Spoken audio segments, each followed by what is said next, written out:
Bismillahirrahmanirrahim. Assalamualaikum warahmatullahi wabarakatuh. Bismillah, alhamdulillahirabbil alamin. Wa bihi nasta'in wa ala umuri dunya waddin. Wassalatu wassalamu ala asrofil anbiya'i wal mursalin wa ala alihi wa sahbihi ajmain, amma ba'du. Yang terhormat Bapak Ishak Suryo Nugroho MSI selaku dosen mata kuliah Qawaidul Fiqh. Perkenalkan, nama saya Muhammad Bintang Forever dengan NIM 22411040229 dari kelas 3 PAIF Universitas Islam Negeri Dr. Andes Kiai Haji Saifuddin Zuhri, Purwokerto. Di sini saya akan membuat tugas ujian akhir semester tentang mata kuliah Qawaidul Fiqh, di mana di sini terdapat 3 pertanyaan yang telah disampaikan oleh Bapak dosen, yaitu Bapak Ishak. Tentang yang pertama ada secara bahasa maupun secara istilah pengertian dari Qawaidul Fiqh. Dan yang kedua ada sejarah perkembangan Qawaidul Fiqh. Dan yang ketiga ada 5 kaidah pokok tentang 5 kaidah pokok Qawaidul Fiqh dan sertakan contohnya. Tanpa berlama-lama, di sini saya akan menjawab dari pertanyaan nomor 1, yaitu tentang secara bahasa dan secara istilah Qawaidul Fiqh. Qawaidul Fiqh merupakan hal yang penting yang harus dipelajari setiap umat muslim, di mana ketika seorang muslim itu ingin mempelajari tentang ilmu hukum-hukum syariat Islam, maka perlu sekali untuk mempelajari Qawaidul Fiqh ini. Secara bahasa maupun secara istilah terdapat pada buku Qawaidul Fiqh, di mana Kiai Haji Fatur Rahman itu menerangkan bahwasanya 2 kata qawaid dan fiqh itu dibagi menjadi 2. Ya, qawaidul fiqh itu dibagi menjadi 2, yaitu qawaid dan juga fiqh. Di mana qawaid itu berasal dari kata qaidah yang artinya asas atau landasan, atau juga dapat diartikan sebagai dasar ataupun pondasi sesuatu, baik secara yang sifatnya secara konkret atau maupun abstrak.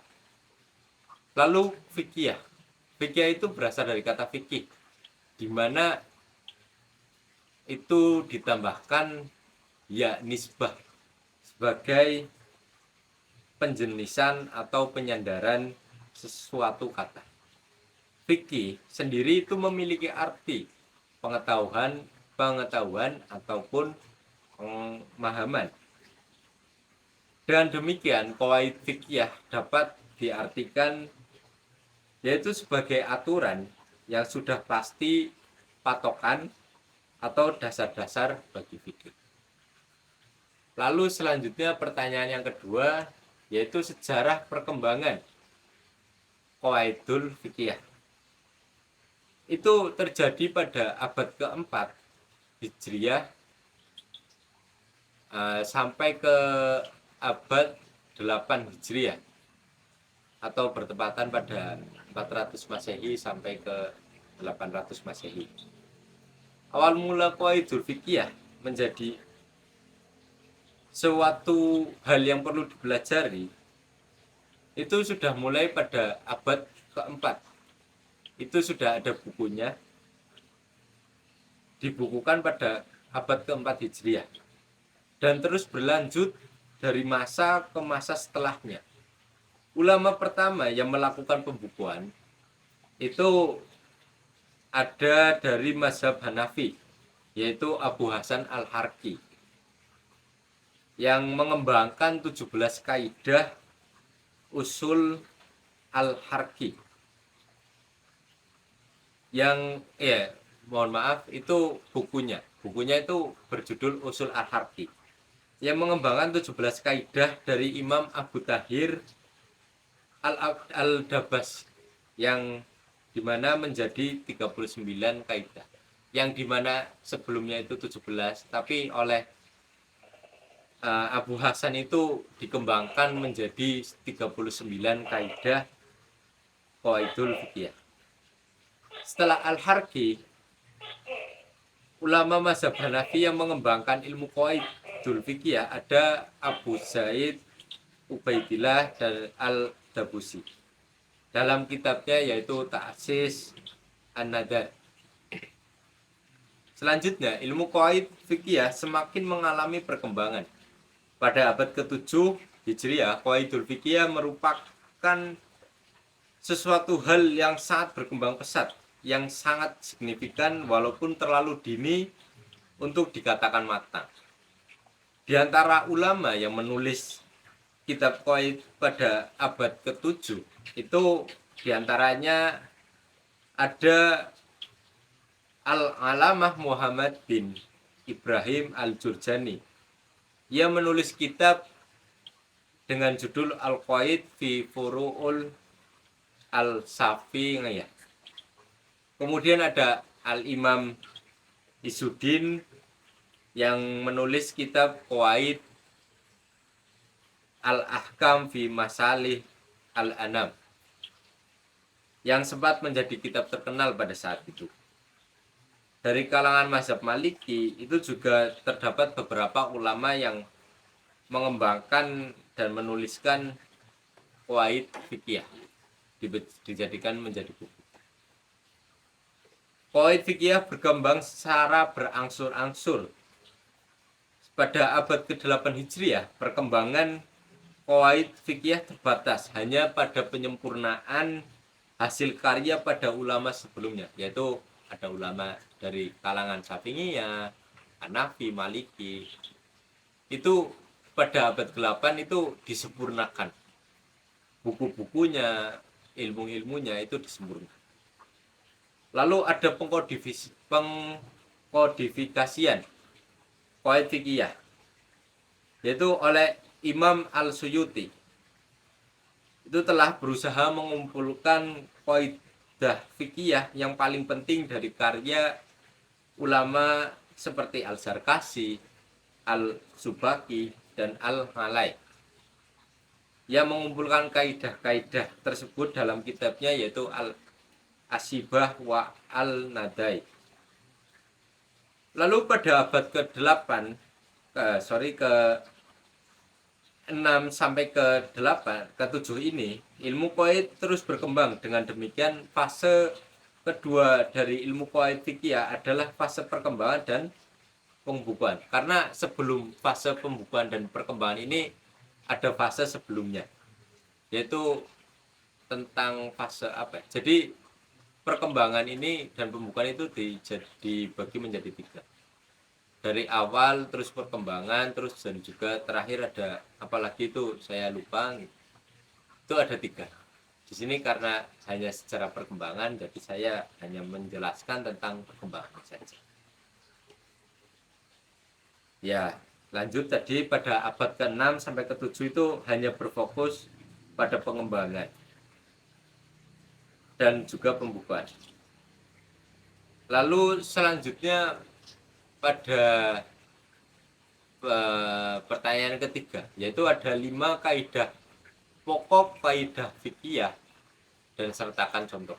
Jadi qawaid fikih itu memiliki kaidah-kaidah pokok yang di sini saya akan menyampaikan ada 5. Itu saya menyampaikan 5 saja karena Bapak dosen ya menyuruh kita untuk menjawab 5 kaidah pokok saja. Yaitu Jadi kaidah fikih itu banyak kan, tapi di sini ada pokok dari segala pokok. Intinya inti gitu. Itu terdapat 5. Yang pertama itu ada al-umuru bimaqasidiha. Yang artinya setiap sesuatu itu bergantung pada maksud ataupun niat pelakunya. Di sini di dalam Quran surat Al-Ahzab itu dijelaskan, yang artinya tidak ada dosa atasmu terhadap apa yang kamu khilaf padanya, tetapi yang ada dosanya apa yang disengaja oleh hatimu. Dan juga ada hadis Rasulullah dari Umar bin Khattab radhiyallahu an juga memberikan sesuatu sesuatu hal yang dimana beliau Kanjeng Nabi Muhammad itu menjelaskan kepada umat, yang artinya sesungguhnya amal itu tergantung pada niatnya. Inamal a'malu bin niat walikulil umri manawa. Dan setiap orang hanya mendapatkan sesuai niat. Contoh dari kaidah yang pertama, apabila seseorang berkata, saya hibahkan barang ini untukmu selamanya, tapi saya minta uang 1 juta rupiah. Meskipun katanya adalah hibah, tapi dengan permintaan uang, maka akad tersebut bukan hibah, tetapi merupakan akad jual beli.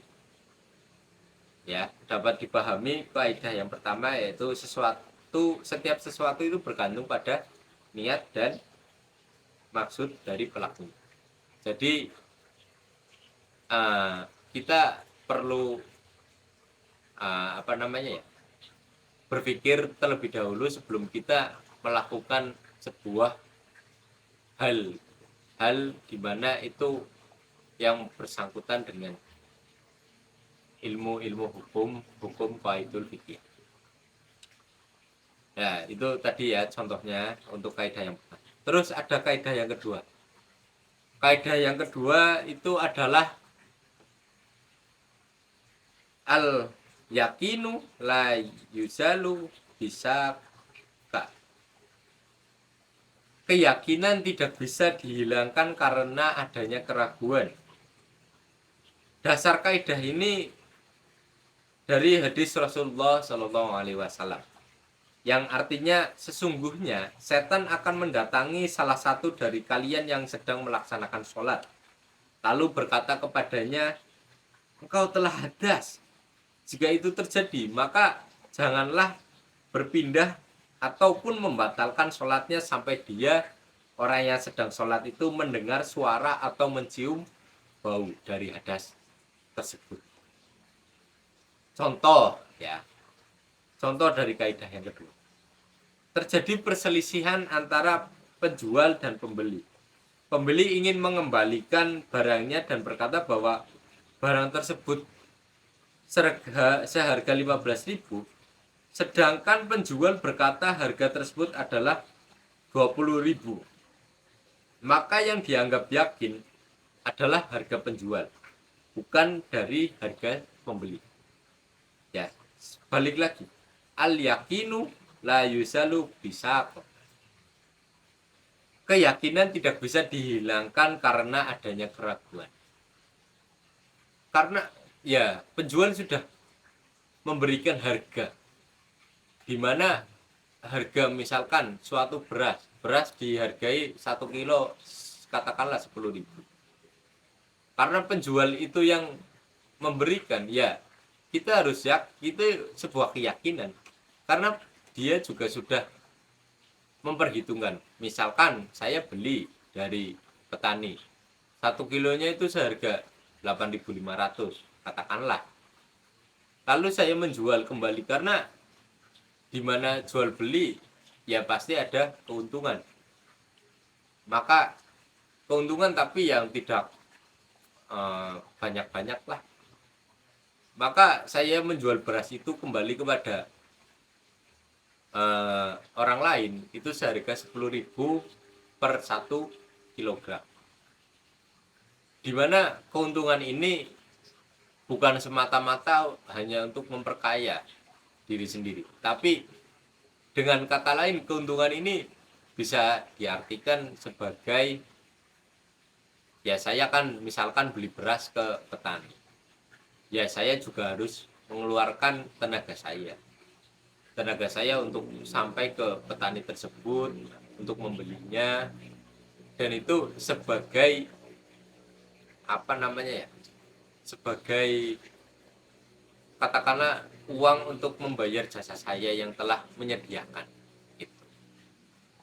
Itu hanya tambahan ya. Selanjutnya masuk ke kaidah yang ketiga. Kaidah yang ketiga itu adalah al-masaqah tajlibu taisiro. Kesukaran atau kesulitan itu dapat mendatangkan atau menarik kemudahan. Al-masaqah yang artinya al-ta'ab yaitu kelelahan, kepayahan, kesukaran. Sedangkan al-taisir itu berarti kemudahan. Hukum-hukum yang dalam penerapannya menimbulkan kesulitan dan kesukaran bagi mukallaf, maka syariah meringankannya sehingga mukallaf mampu melaksanakan tanpa kesulitan dan kesukaran. Kesulitan yang membawa kepada kemudahan antara lain dalam perjalanan atau safar, sakit, atau terpaksa yang membahayakan kehidupan, lupa ataupun tidak tahu, kekurangan, maupun bertindak hukum ya, atau al-naqas. Contohnya, seseorang yang meminjam barang kepunyaan orang yang dikenalnya, kemudian barang tersebut telah rusak atau hilang sehingga tidak mungkin dikembalikan kepada pemiliknya. Maka penggantinya adalah barang yang sama mereknya, ukurannya, atau diganti dengan harga barang tersebut dengan harga di pasaran. Ini contoh dalam kehidupan sehari-hari. Tapi kembali lagi ya, al-masaqah tajlibu taisiro. Kesukaran atau kesulitan itu dapat mendatangkan atau menarik kemudahan. Ya, tadi dijelaskan bahwasanya contohnya itu ketika saya meminjam barang. Misalkan saya meminjam barang dari teman dan barang itu kok rusak. Maka ketika dikembalikan itu tidak wajar atau tidak pantas untuk dikembalikan. Itu kan menjadi sebuah kesulitan saya. Tapi kesulitan itu mendatangkan kemudahan atau menarik kemudahan. Itu dengan cara ketika saya ingin mengembalikan barang tersebut, maka saya harus memperbaikinya. Atau misalkan tidak bisa diperbaiki, maka saya mau tidak mau harus mengembalikan uangnya. Bukan uang, maksudnya barang dengan uang seharga barang tersebut. Ya, jadi itu sebuah kemudahan. Lalu juga tadi dijelaskan bahwasanya seorang mukallaf yang dapat menjalankan syariat Islam dengan mudah itu dapat dicontohkan ketika mukallaf sedang menjalankan safar atau perjalanan jauh ya, bukan perjalanan saya ingin ke warung atau mungkin ke tetangga desa atau ke tetangga kecamatan, itu bukan, tapi perjalanan jauh, dimana dalam dulu pada saat saya ngaji itu kalau nggak salah dalam jangka kilometer itu kalau nggak salah 80 kilometer sampai 90 lah. Itu dijelaskan bahwasanya ketika kita dalam perjalanan maka kita boleh saja menggabungkan sholat 5 waktu. Contoh, saya pergi dari sini ke Jakarta, dari Purwokerto kan ke Jakarta sekitar berapa ratus kilo itu, 100 berapa gitu. itu kan membutuhkan waktu yang lama. Ketika saya menggunakan kendaraan mobil, maka saya kurang lebih berapa jam itu? 8-9 jam. Nah, itu kita diperbolehkan untuk menjamak sebuah kewajiban kita, yaitu sholat.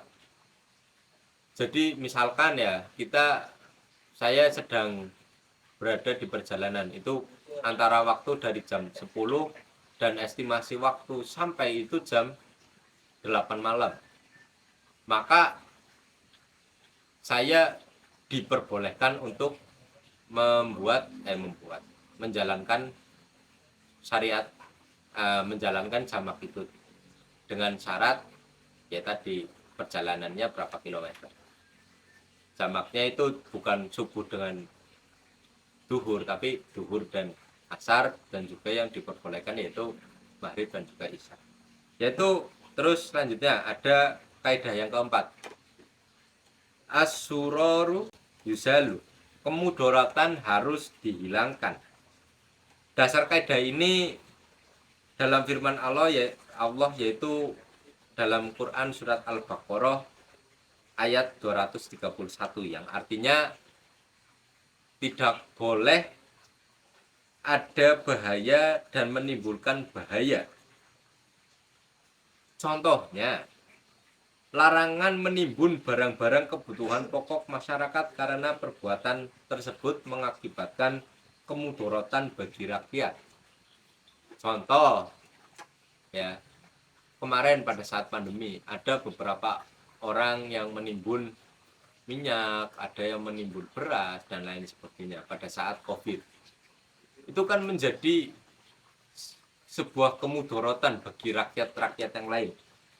Karena ketika si A ini menimbun minyak dengan jumlah yang banyak hanya untuk diri sendiri, lalu pada saat itu minyak itu sedang susah dicari dan menimbulkan si B, si C, si D itu jadi susah untuk memasak. Itu kan sebuah kemudorotan.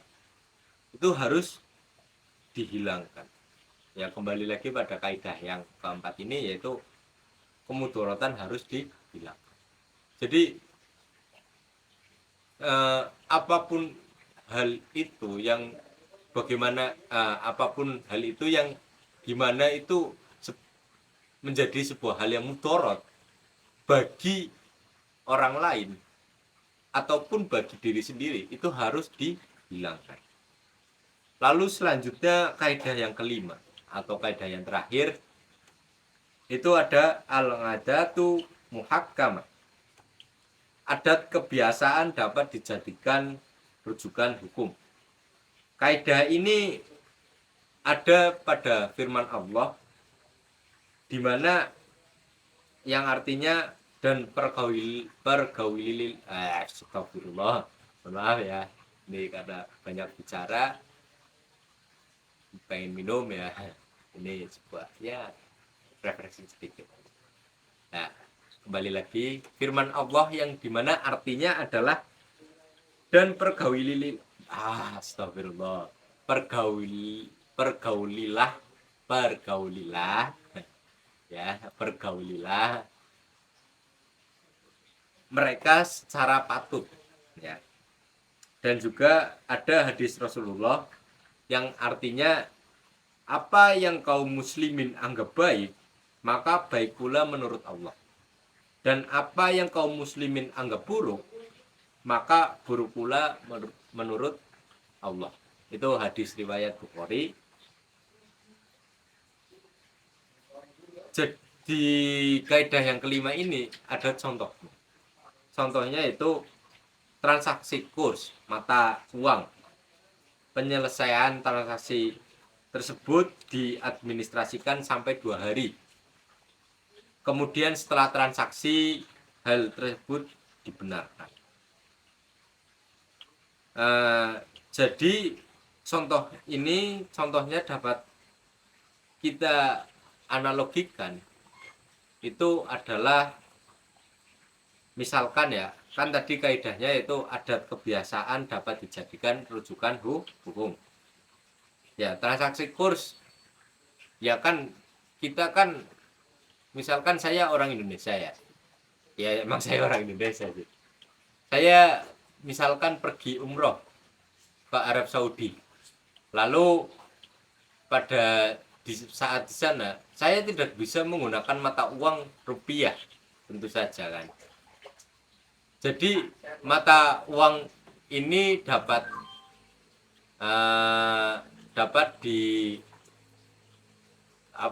ditukarkan dengan mata uang Arab Saudi. Ya, kita rupiah ditukarkan dengan rial.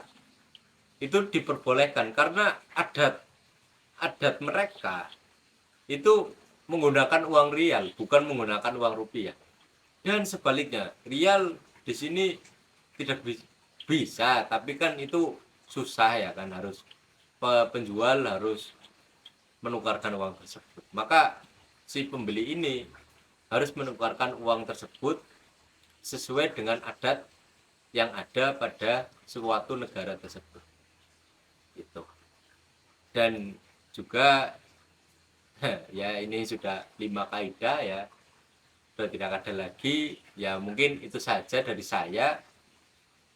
Telah menjawab, mungkin masih banyak kurangnya, masih banyak salahnya. Saya memohon maaf karena sejatinya saya bukan sebuah hikmah. Saya hanya sebagai manusia tentunya banyak salah dan kekeliruannya. Saya memohon maaf, dan bisa juga ya nanti ketika saya salah, saya kurang, bisa ditambahkan di kolom komentar ya teman-teman, ataupun dari bapak dosen bisa ya menambahkan atau meluruskan suatu hal yang keliru. Itu saja dari saya. Saya Muhammad bin Forever memohon maaf ya sebesar-besarnya apabila terdapat tutur kata yang kurang berkenan ataupun kekeliruan ataupun kesalahan-kesalahan yang lainnya, saya mohon maaf yang sebesar-besarnya. Dari saya, ilmu kucari amal kuberi untuk agama bangsa negeri. Wallahul muwaffiq, la tuwami thoriq. Wassalamualaikum warahmatullahi wabarakatuh.